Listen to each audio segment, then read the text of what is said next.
Hola, estimada audiencia, soy el doctor Maximiliano Moreno Hidalgo, el médico que trabaja en los Andes, la Amazonía, la costa de Ecuador,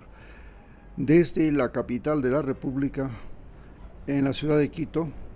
donde además produce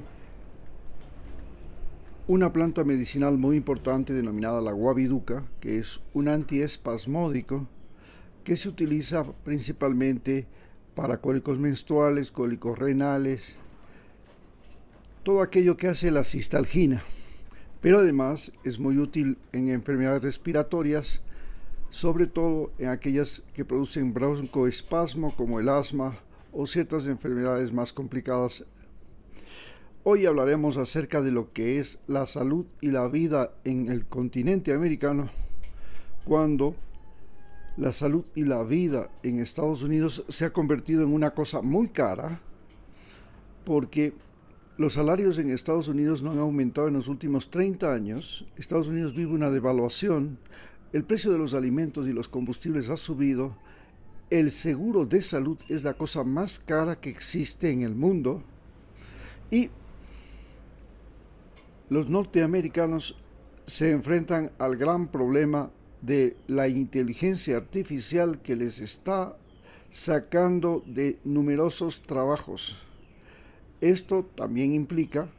que numerosos migrantes que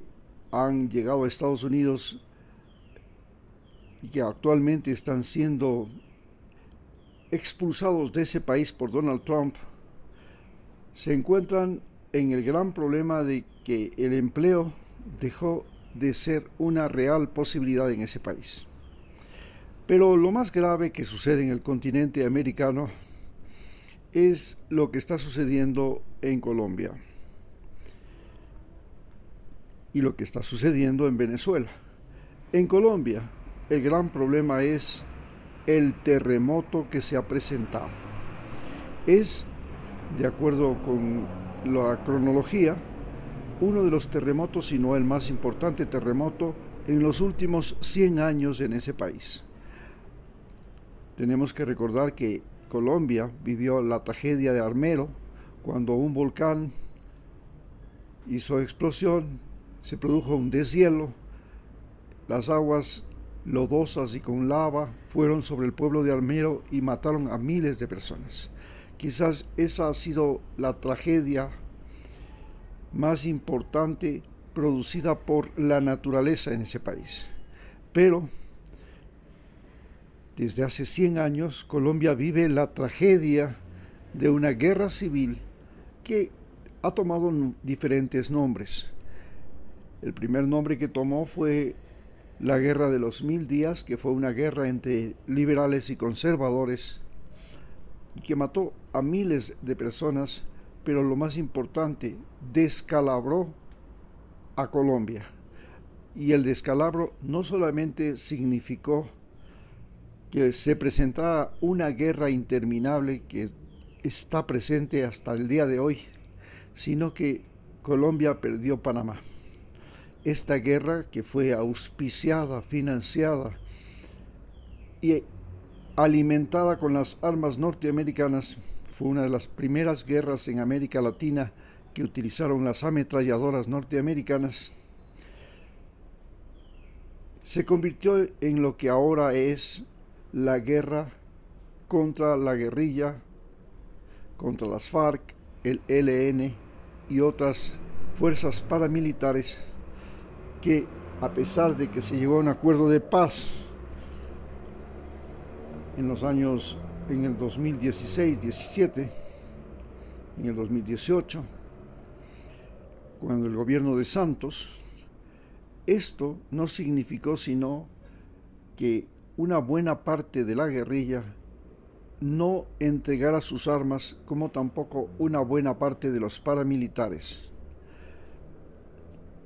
¿Por qué ninguno de los dos bandos quiso entregar las armas? Porque realmente el gran problema de la sociedad colombiana es una sociedad en la que la distribución de la riqueza se ha convertido en el mayor problema, pero sobre todo la mala distribución de la tierra en el país más biodiverso, más fértil y más geográficamente mejor ubicado del mundo, porque Colombia es el único país sudamericano que tiene salida al Pacífico, salida al Atlántico, dos grandes ríos, el Cauca y el Magdalena, a lo largo del país, y encima tienen al río Orinoco y al río Amazonas. Tienen selvas, montañas, bosques, playas, riberas. Es el país de las esmeraldas y ahora es uno de los grandes productores de oro. Pero quizás la mayor riqueza que ha llegado a ese país, la mayor cantidad de dólares que ha llegado a la población colombiana, ha sido la población, el dinero que ha llegado gracias al narcotráfico. Los productores de coca, los campesinos productores de coca, por primera vez pudieron ser beneficiarios de grandes cantidades de dólares gracias a Pablo Escobar, al cartel de Cali, al cartel de Medellín, al cartel del norte del Valle, que al contrario de lo que hizo el ejército colombiano, la política de los liberales, la política de los conservadores y la guerrilla colombiana, que simplemente convirtió a los colombianos en testigos de masacres, en testigos de sufrimiento, que obligó a la población a esconderse en selvas, montañas y en todos los lugares posibles, simplemente porque el uno era liberal, el otro era conservador, el uno era guerrillero, el otro era paramilitar, el uno era del ejército, el otro no era. En fin, ser colombiano se convirtió en un problema, porque si no era la nacionalidad colombiana no significaba que el Estado te protegía, significaba que tenías que pertenecer o a la guerrilla, o a los paramilitares, o al ejército, o estar con el ejército. Hoy, Colombia está sufriendo un terremoto, como hemos dicho, que es de 7.4, la mitad, es decir, un terremoto intermedio entre lo que fue el primero y el segundo terremoto en Venezuela. El terremoto de Venezuela fue 7.6 y el segundo 7.2. Dos terremotos simultáneos. Aunque se dice que el terremoto de Colombia no tiene ninguna relación con el terremoto de Venezuela, este terremoto, que se supone es porque la placa de Nazca se ha introducido debajo de la placa sudamericana, y esta es la causa de estos terremotos, la misma causa que fue la del terremoto de Pedernales en Ecuador en el año 2016 y que afectó a 1000 kilómetros de la costa ecuatoriana. En Colombia ha afectado a poblaciones del que se llama eje cafetero, Cali, Popayán, Buga y todos estos sectores que un día fueron ciudades fundadas por el mismo fundador de la ciudad de Quito, por Sebastián de Benalcázar. Algún día también Puerto de Buenaventura, Pasto,